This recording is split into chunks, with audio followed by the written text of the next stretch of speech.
India का street food इतना गंदा है कि जब ऐसी वीडियोज वायरल होती है तो दुनिया भर में बेइज्जती होती है।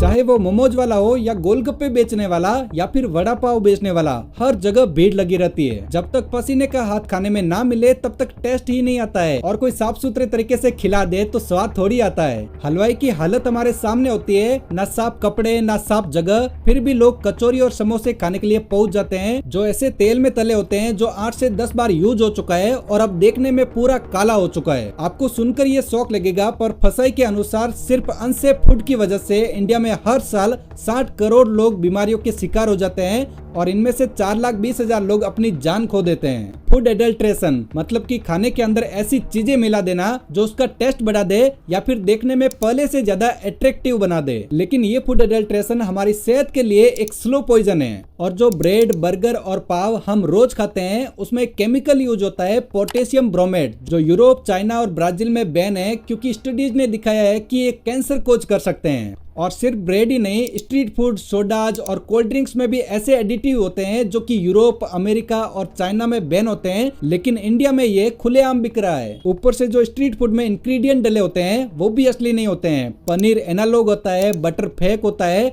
सब्जियां सड़ी गली होती है, लेकिन फिर भी लोग आनंद के साथ खाना पसंद करते हैं। और ये वीडियो तो शायद आपने जरूर से देखी होगी। इंडियन स्ट्रीट फूड की जितनी भी प्रॉब्लम्स है सारी की सारी आपको यहाँ पर देखने को मिल जाएगी। ना तो बेसिक हाइजीन है और ना खाना हेल्दी है। काउंटर की हालत तो देखो एक बार, ऊपर से जो गिरी हुई सब्जी है उसे भी वापस उठा रहे हैं। दुकान की हालत देख के लग रहा है कि पीछे चूहे, मकड़ी, कॉकरोच, छिपकली सब आपको मिलेगा, लेकिन यहाँ पर भीड़ बहुत लगती है।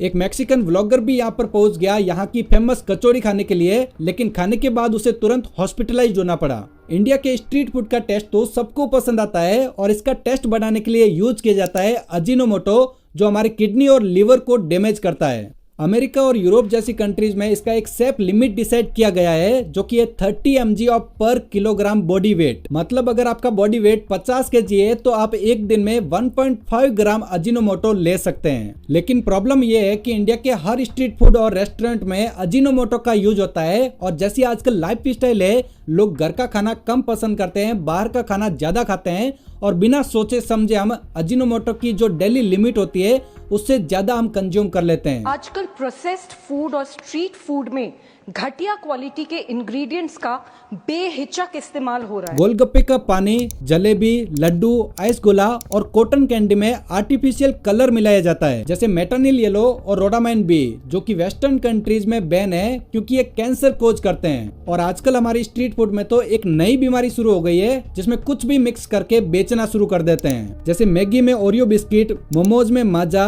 Golgappa ice cream, chocolate pakora, ice cream dosa, pineapple momos, mango momos और फेंटा मैगी, और लोग इसे बड़े शौक से खाते भी हैं, और नतीजे में स्लो पॉइजन बनकर हमारे लीवर और हार्ट को डैमेज करते हैं। मोस्टली ठेले वालों के हाथ में ग्लव्स तक नहीं पहने होता है, जबकि सारा काम हाथ से किया जा रहा होता है, और ये हाथ पता नहीं कहाँ कहाँ लगा होता है, और इसी से पानी पूरी का टेस्ट बढ़ जाता है। साफ सफाई के लिए उनके पास एक ही कपड़ा होता है, उसी से हाथ साफ करते हैं, उसी से काउंटर साफ करते हैं और उसी से खाना बना लेते हैं। ये रियलिटी है हमारी स्ट्रीट फूड की, और ये सब तो हमारी आंखों के सामने होता है, पीछे तो पता नहीं ये क्या क्या करते होंगे। जैसे ये वीडियो देखिए जो कि वायरल हुआ था, गुवाहाटी का ये पानीपुरी वाला अपना यूरिन पानीपुरी में मिला रहा है। और आजकल हमारे देश में लोग मोमोज के पीछे इतना पागल हो चुके हैं कि कहीं भी मोमोज का ठेला लगा हो वहाँ भीड़ जरूर से लग जाती है। ये हाल जो आप देख रहे हो वो मोहाली की एक momos and spring roll factory के सीन है, जो चंडीगढ़, पंचकुला और कलका में रोज डिलीवर करते थे। जो मोमोज आपको फ्रेश लगते हैं वो पता नहीं कितने दिनों तक ऐसी जगह पर स्टोर करके रखे जाते हैं जो मक्खी, चूहों और कॉकरोच से इन्फेक्टेड होते हैं। मोमोज अब फैक्ट्रियों में बनते हैं जहां हाइजीन का अभाव है। हाल ही में मोहाली की एक फैक्ट्री में छापे के दौरान एक कुत्ते का शव मिला। ये वीडियो देखो जिसमें एक चाइनीज लड़की टिकटॉक पर इंडियन स्ट्रीट फूड की एक वीडियो देखकर कहती है, इंडियन फूड इज शिट। हमारे इंडिया का खाना इतना जबरदस्त है, बोली रुक मैं दिखाती हूँ इंडिया खाना तुझे। इसने निकाला टिकटॉक खोल के मेरे को दिखाने लग रही है video. You see this video? Wow. Oh my God. और इंटरनेट पर ऐसी वीडियोस की कोई कमी नहीं है। बाहर के व्लॉगर आते हैं, इंडियन स्ट्रीट फूड की वीडियो बनाते हैं, मजाक बनाते हैं, और जब ऐसी वीडियोस वायरल होती है तो भारत इतना बदनाम हो रहा है। और कभी आपने सोचा है है कि सिर्फ 20-30 रुपए में आपको पनीर मोमो कैसे मिल जाता है, जबकि असली पनीर तो महंगा आता है, क्योंकि ये लोग पनीर नहीं डाल रहे हैं, पनीर का फेक वर्जन डाल रहे हैं, जो कि होता है एनालॉग पनीर, जो दिखने में और टेक्सचर में बिल्कुल असली पनीर जैसा लगता है, लेकिन असलियत में इसको वेजिटेबल ऑयल, स्टार्च और केमिकल की मदद से बनाया जाता है। और इसीलिए ये ठेले वाले आपको सस्ते में पनीर खिला रहे हैं। और सबसे बड़ी बात यह है कि इंडिया में ये एनालॉग पनीर इलीगल भी नहीं है, खुलेआम बिक रहा है। और कोई भी स्ट्रीट फूड वाला या फिर रेस्टोरेंट वाला आपको ये नहीं कहता है कि मैंने इसमें असली पनीर डाला है या फिर नकली पनीर, और आप इसे हेल्दी समझ के मजे से खा लेते हैं। टेस्ट के चक्कर में हम जरा भी अपना दिमाग नहीं लगाते हैं कि हम अपने पेट में क्या जहर डाल रहे हैं और इसके क्या परिणाम हो सकते हैं। और शायद ये तो आप जानते ही होंगे कि जो बिस्किट, चिप्स, नमकीन, आइसक्रीम, चॉकलेट, ये सारे बेकरी आइटम्स जो आप खाते हो, उनमें एक कॉमन इंग्रेडिएंट होता है जो कि होता है पाम ऑयल।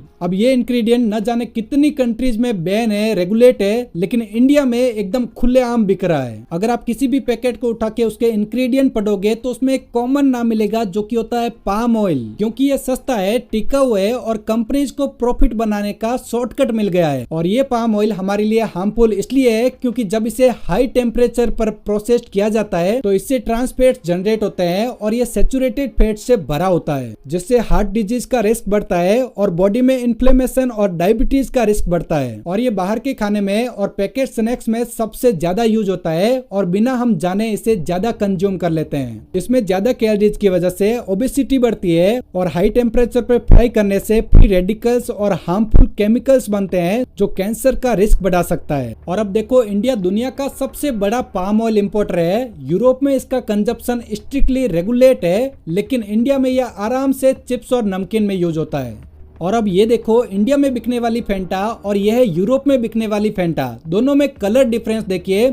यूरोप की जो फेंटा है वो एक नेचुरल कलर की तरह दिखती है क्योंकि इसमें कोई भी आर्टिफिशियल कलर नहीं मिलाया जाता है, लेकिन इंडिया की फेंटा में भर भर के आर्टिफिशियल कलर मिलाया जाता है। और अगर हम शुगर की बात करें तो भारत की फेंटा में पर 100 ml में 13.7 ग्राम शुगर होती है और मोस्टली यूरोपियन कंट्रीज में सिर्फ 4.5 ग्राम शुगर होता है। और इतने रीजंस की वजह से भारत को डायबिटीज कैपिटल ऑफ वर्ल्ड बोला जाने लगा है। और सिर्फ यहीं तक नहीं, क्योंकि अगर आप ये सोच लो कि आज से मैं बाहर का खाना बंद कर दूंगा और सिर्फ घर का खाना खाऊंगा तो भी आप सेफ नहीं हो। सब्जियों में दवाइयां मिलाई जाती है उसे फ्रेश दिखाने के लिए, और फल और सब्जियों को इंजेक्शन देकर पकाया जा रहा है। और सब्जियों में ऑक्सीटोसिन का इंजेक्शन दिया जाता है जिससे कि वो साइज में बड़ी और फ्रेश दिखाई देती है और साथ ही ज्यादा ग्रीन दिखाई देती है। और ये तो आपको पता ही होगा कि भारत को मसालों की भूमि कहा जाता है। दुनिया भर में हम मसाला एक्सपोर्ट करते हैं। 2023 और 24 में भारत ने लगभग 1.54 मिलियन टन मसाला एक्सपोर्ट किया है, जो दुनिया का 37% है। लेकिन पिछले साल एक चिंता की स्टोरी सामने आई जब यूरोप और हांगकांग की फूड अथॉरिटी ने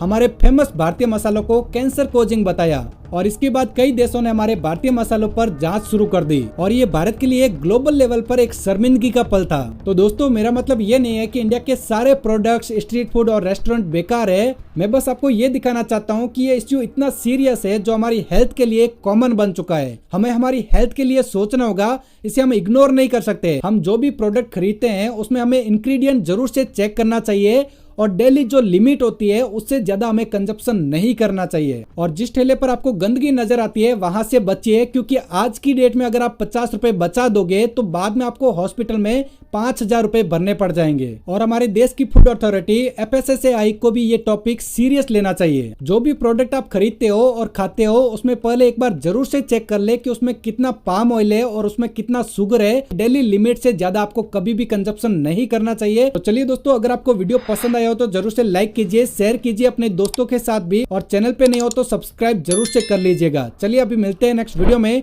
तब तक के लिए जय हिंद, जय भारत।